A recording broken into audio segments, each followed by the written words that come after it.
Always thought my last bitch would be my last bitch, till I found out she was a savage. I ain't half shit, but that was back then. Now I'm established, I got mad drip, yeah. Fuck love, that shit don't belong here. I wish I knew the devil was so pretty with the long hair. Yeah, fucking with me niggas out of town, yeah. I'm just hoping that the kid. Hey y'all, it's Destiny, the real pretty Destiny. I am here with part 2 to the last story time. Thank you guys for all the love on the other video that I did or whatever. But make sure y'all follow my Instagram, y'all follow my TikTok, subscribe, show love on this video too. And let's get on with the video. Alright, so basically, I'm just going to ignore this pimple, but that shit looks so bad. Ignore that ugly ass shit. But I'm just gonna like start where I left off in the last video. So I left off where I was telling y'all how they found out. So I was in the room, my dad was on the phone with my mom, my dad was really mad, and my mom was just crying. So basically what happened was my dad was trying to get an answer out of me on what I wanted to do, if I wanted to keep the baby or if I did not want to keep the baby. And I was not going to say my answer to him because I knew if I said that I was not going to keep the baby, he was going to start saying a whole bunch of stuff and just make a big scene and to just do the most. Y'all know how Puerto Rican families are, so yeah. So basically he left my room and him and his girlfriend were trying to figure out where they could call at that time at night to make an appointment for me to get an abortion the next day, or so I could go to Planned Parenthood the next day. So I was just in my room and I was just like trying to calculate like what I was gonna do, like how I was gonna leave the house, because I have ran away multiple times before this situation. So it wasn't nothing new to me running away. So of course the first thing that came to my head was running away. So I'm just calculating in my head, like, how am I gonna leave? Like, what am I gonna do? Because they already were making me keep my door open because they knew that my baby daddy was sneaking in. So they were making me keep my door open. So it was going to be a little bit harder to leave since the door was open. So basically, I just waited. My dad and his girlfriend went in the bathroom to go take a shower. And while they were in the bathroom, my dad has 2 phones. So the other phone, he leaves it on top of the counter. So I went in the kitchen, I grabbed it, I went back to my room. And I texted my baby daddy and I was like, I'm gonna run away with you because they're trying to kill our kid like tomorrow. Like, I'm not going to school, so they're not killing my kid. Like, what? That's my decision. Are you dumb? So basically, yeah.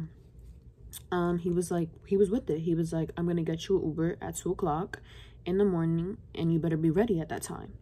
And I was like, okay. You don't gotta tell me twice, boy.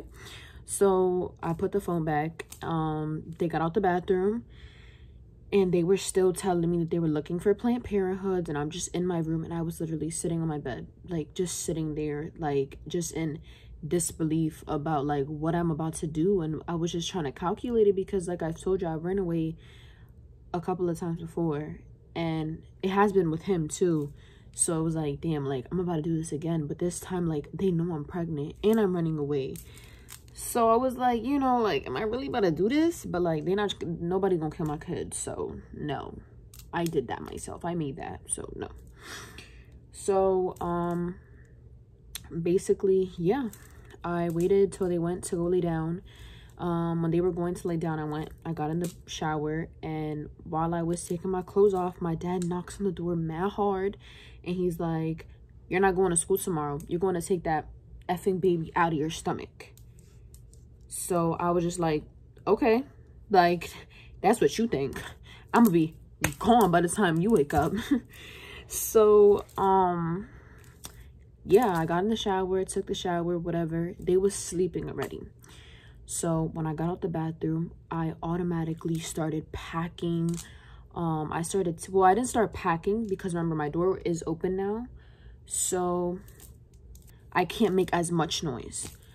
So I was just taking clothes out and folding it and just leaving it there. So then when I could find the bags that I was going to use, I would put all my clothes in those bags. So I went out of my room, I grabbed the phone from the kitchen. I told my baby daddy like what time, like I was asking him again about the Uber and like how I was taking all my clothes out. I did text one of my friends, one of my good friends, and I texted her and I was telling her like I'm gonna run away, like my dad found out, like I'm gonna do this. Like she was just like, you know, like you need to make sure you have this packed, you have this packed, you have this packed, like, you know, you can't run away forever. Like she was just, you know, giving me the good sister, good advice. Love her a lot for that. But yeah, she was there through the whole shit.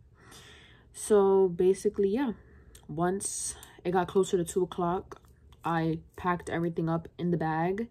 She literally was texting me the whole time through the whole thing. Like while I was packing, I told her when I packed like my socks, when I packed my underwears, when I packed my shirts, and she was just telling me, do you have soap? Do you have your toothbrush? Do you have lotion? Like she just kept telling me. So then finally, after like 2.5 hours passed, he finally got me the Uber, and I literally had like 3 bags. I had a lot of bags. Like I think it was 3 bags. It was a backpack.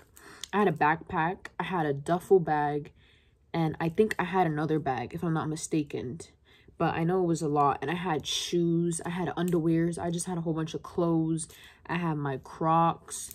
So I did leave barefoot. So I left, no, not barefoot, I left in my socks. So I left in my socks, and if you're from New York, you know that the apartments that are an apartment upstairs and an apartment downstairs, the stairs for those apartments are really loud. So I, you know, got out the house. Closing the door of my dad's house, it's very loud. So I closed it, and I was just so scared because they could hear it more now than when the times I would not, than the times I would sneak my baby daddy in. So whatever, I went down the stairs as fast as I could. I made so much noise. I literally don't know how they did not wake up. Like I do not know how they didn't, honestly, but they didn't. So I walked outside. It was raining, pouring that night too, and I left. I got in the Uber, my freaking feet were soaked, and I got to his house. So when I got to his house, he was downstairs waiting for me, and he grabbed all my bags. I got out the Uber, and I went upstairs with him, and me and him were just there or whatever. Then we went to sleep because I had to take a shower before I got there. So we went to sleep, whatever. Next morning comes, and his phone is completely blown up by like all of my family members, like just texting him saying, you have my daughter, my daughter ran away, you think it's okay for my daughter to have a baby, like just saying a whole bunch of stuff. So they were literally blowing up his phone. They were like, oh, the cops are gonna show up there, like they're gonna take you, like they're gonna arrest you, they're gonna find her, this and that. So basically we were kind of like not scared, but we were just like, we didn't want no one to find me. So I did make a text now, and I was texting back and forth with them, and I was sending them pictures because they felt like I wasn't okay, like if he forced me to do it. No, bro, I left because y'all was trying to kill my kid. So I took pictures and I was sending it to them, like showing them like I'm good, I'm okay, like, you know. So then after that, he called his grandma, and I did go to his grandmother's house, like the middle of that day. I went to his grandmother's house just so I was at a location where no one knew the actual address to that location, because where I was at, some people did know the address to that house, and I just didn't want no one to know where I was because I did not want anyone showing up there, you know. So I'm at his grandma's house, whatever, and he stayed there like the whole night. But his family is very like, I don't want to say what they are, but they're very religious, and you can't have like no sex in their house, like can't be too touchy in their house, like, you know, they're like that. So he could not stay over because the way their religion was, like he just couldn't do that. So I was fine with that because at least I'm somewhere where no one will find me, and he can just come the next day. So then he stayed the rest of the day there with me, and I was literally at her house for like three days, I think it was. I know it was a whole week that I was gone from my house, but I think I was at his grandmother's house for either 2 or 3 days. So those 2 or 3 days he came, he seen me every day. Like, he came there, like, we ate dinner there with them, like, yeah. But then my family, obviously I was in contact with them, and I was texting back and forth with them. And my mom was just like, can you go to school? Like, can you just please go to school? And honestly, what I thought it was going to be like a setup. I was going to go to school and they were going to be waiting for me there. So I actually never ended up going to school. Well, I actually did, but hold on, I'll get to that. So basically what happened was, after a while, I needed to leave his grandmother's house because not problems happened, but like, it was just too much. And she didn't know I ran away. She thought I got kicked out. So she ended up realizing that I ran away, and she was like, you can't stay in my house anymore. Like, you know, she didn't kick me out, but like, she was just saying, like, you need to find somewhere to go. And she gave us time for us to find somewhere else for me to go. So then we called his mom, and his mom spoke to me on the phone, and he basically told her the whole situation and what was going on. But we really told her, like, I ran away and stuff. So I took Uber. Me and him took Uber to her house. We got to her house and we went upstairs, whatever, and I was in the living room with her, and me and her were basically just talking about everything. We were talking about my parents, and she was like, she was really actually being helpful. Like, she was like, do you want to stay in my house? Like, do you want your parents to like let you live here, like, with us? Like, I know you don't want to kill the baby and stuff like that. So basically, me and her talked for a couple of hours, literally until the nighttime. My baby daddy did stay there with us. He didn't stay over the night, but like, he was there until the nighttime. And I was staying in his room. He doesn't live there. So I was staying in his room, which the room that was his room. And I was staying there, and I was comfortable there. I stayed there for about 2 days.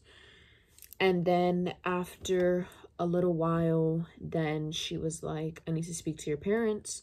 Like, we need to call them. We need to get in contact with them because you can't keep staying here. Like, I at least need to know that it's okay with them, even though she knew I ran away, you know? So finally, I got on the phone with my dad.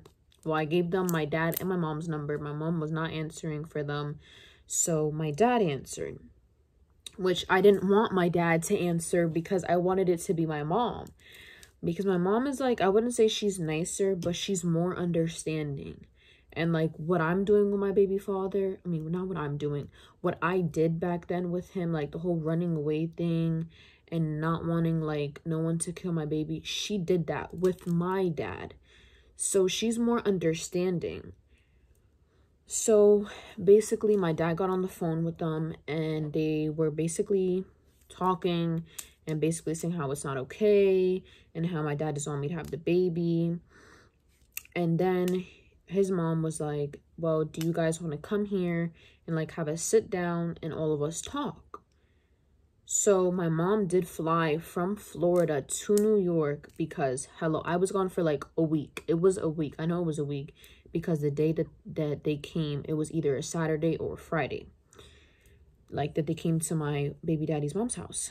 So she sent them the address, and they came like an hour later, and we all sat down there in the living room. It was his mom, his dad, it was me, no, it was him, me, my mom, my dad, and then his girlfriend. So it was like, they have like a couch like that, like it's like a U. Yeah, it's like a U. So basically, he was just saying like, she's gonna go to Florida, he said we're gonna terminate the baby. That's how he put it in his terms. We're terminating the baby. and she needs to go to Florida because she's doing, like, me running away. I had already ran away once with my baby daddy before. I wasn't pregnant, but we were together and stuff, and it was like in the beginning of our relationship. So he was like, her running away too many times with him, like basically just saying like he just didn't want me to be in New York anymore because it's too much for him. So it's understandable, you know, I didn't blame him, like I understand. So that was that. Then me and him were completely broken because like I thought that was the last time I was gonna see him. So we were completely broken. Me and him were crying and crying and crying and crying and crying. Like, I have never seen this man cry this much about me. Like, I've seen him cry about me, but not this much. Like, he was literally bawling his eyes out. And he was saying, like, he was telling me, he was like, you can't let them kill the baby. Like, you can't let them kill the baby. Like, you cannot. Like, you cannot let him. And I was telling him, I was like, I'm not. Like, I promise, I'm not gonna let them kill the baby. And me and him were just, bro, like, completely broken, bro. Like, I never want to see him broken like that again in my life.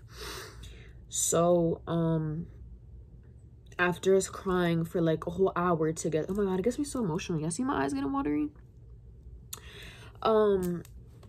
Basically, after, like, we got really emotional about each other or whatever and how we were gonna be separated, we literally, like, our relationship, we helped each other with a lot of stuff and, like, a lot of mental stuff and, like, stuff that we were just going through, and we helped each other with that, like, a lot. So it was really difficult for us to be separated, especially in like 2 different states, you know? So, and then not knowing if I'm still gonna have like his baby or not, like that's another thing that it was just terrible for me. So, then I left. Went in my dad's car. He was like, I promise you, I'm gonna do what I have to do. Like, I'm gonna see you again. Like, this is not the last time we're seeing each other.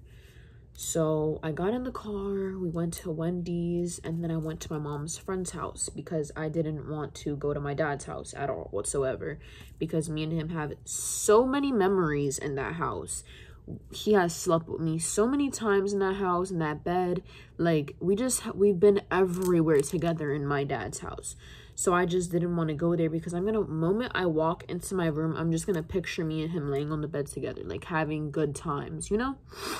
So I did not want to do that. So I went to my mom's friend's house. I was there for like about a day or like 2 days, I think it was, before my mom let him come stay over with us.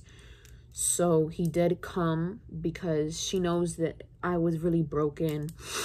And every day I would just act so weird. And it would just be so weird because I wasn't myself. Like, he was really a person who made me into what I am.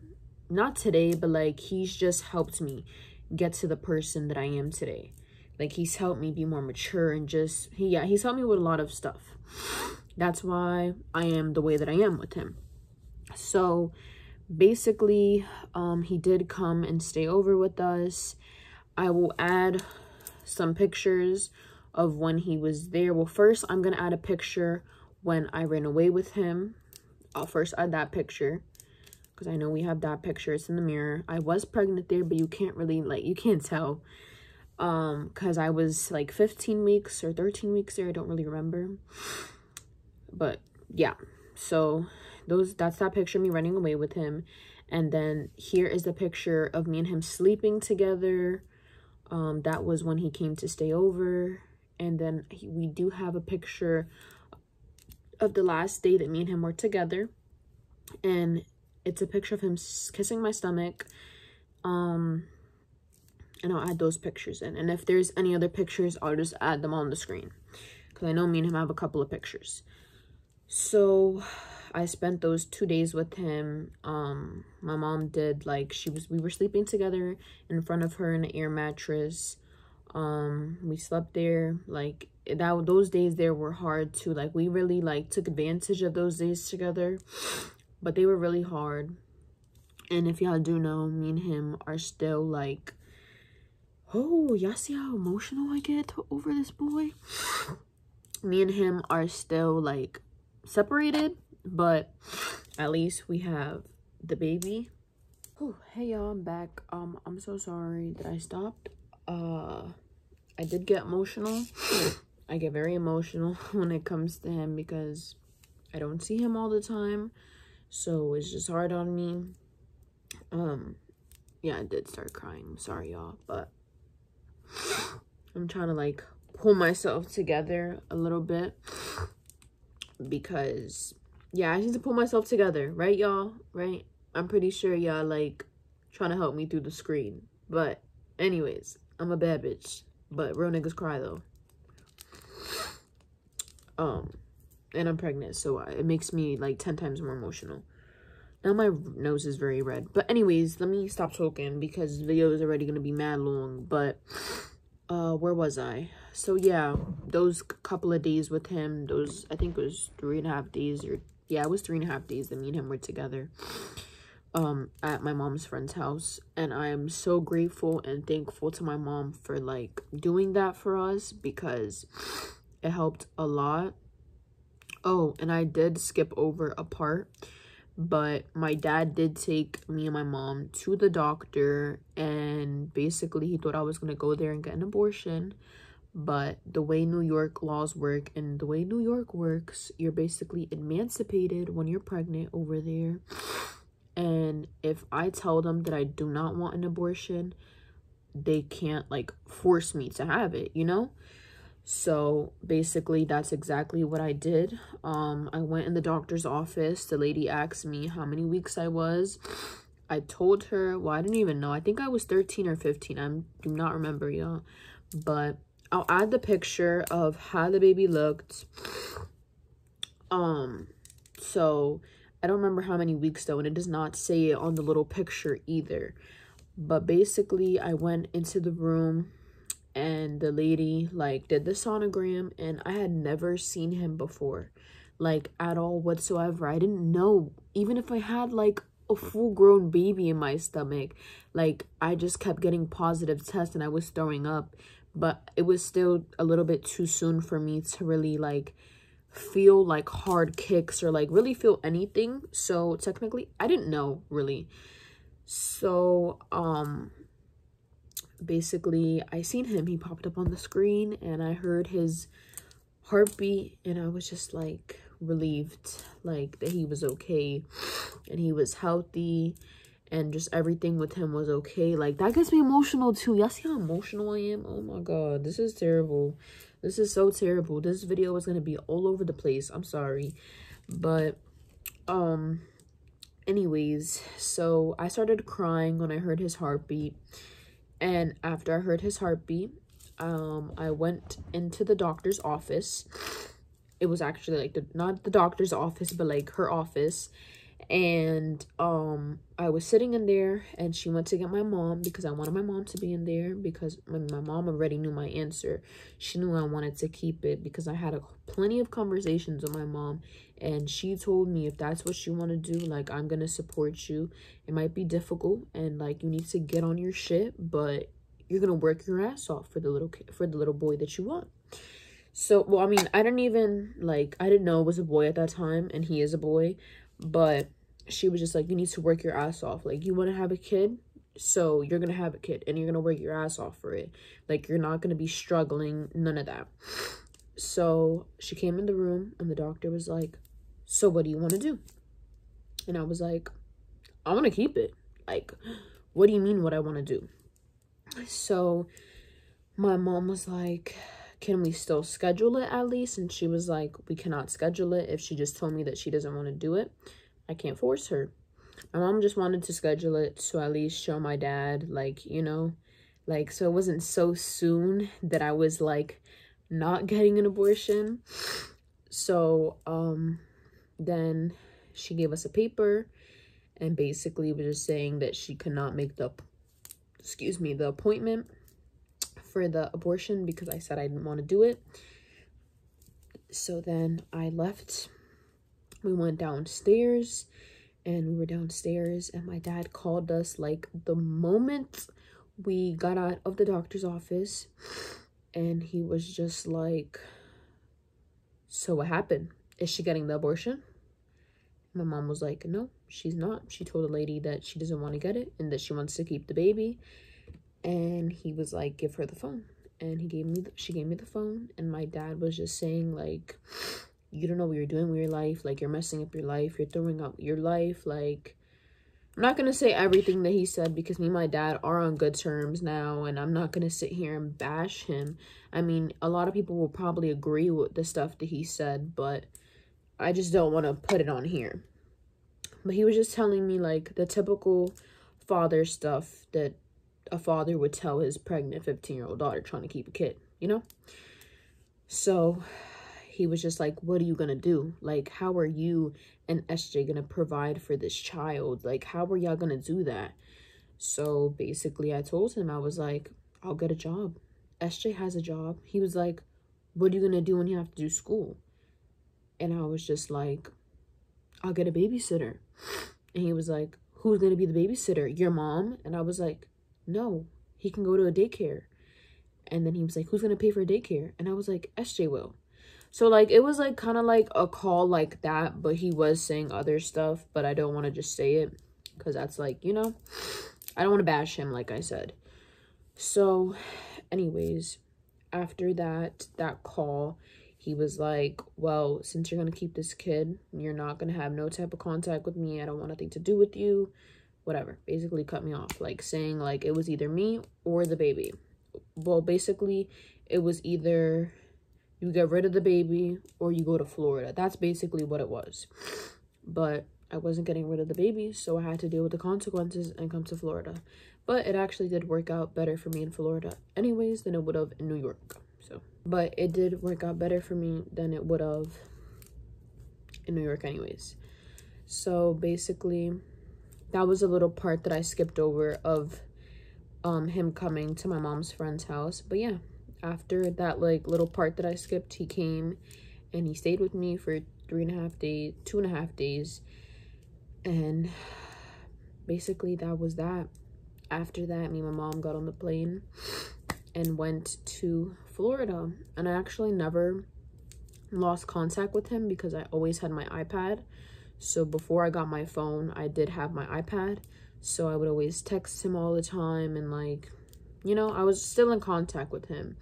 And my mom, like, if he would call, like, she would let me talk to him and stuff. So my mom was very supportive, even though I know I did hurt her, but she has always been supportive for me because this is, like, the same thing that she went through, but she was forced to get the abortion. So, you know, I guess she just seen how broken it made me, and she did not want that, because my mom is one of those moms that, like, she just can't see her kids hurt at all whatsoever.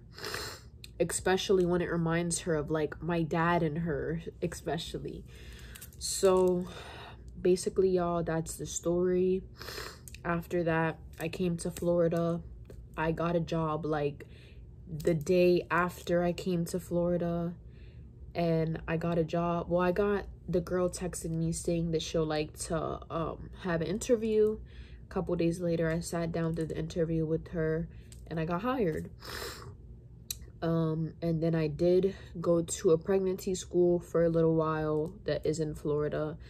But after that pregnancy school, it was just too much for me to do school and work. So I did go to homeschooling. Now I am doing homeschooling. And I am still 24 weeks, you guys. I don't turn 25 weeks till Sunday. But yeah, let me show y'all my belly. I'm gonna show y'all my belly every video. So this is how baby boy is growing. Let me turn the other way. Oh my god! Wow! Nice and cute. So yeah, y'all, that is the story. If y'all want any other videos, want any other story times, like, yeah, just any other videos, let me know.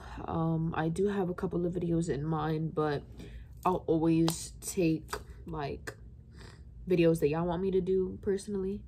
So yeah, y'all, make sure y'all subscribe and like and comment, because I always reply to your comments, and subscribe and follow my TikTok, follow my Instagram.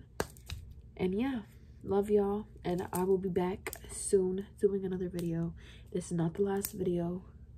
So yeah, y'all, love y'all.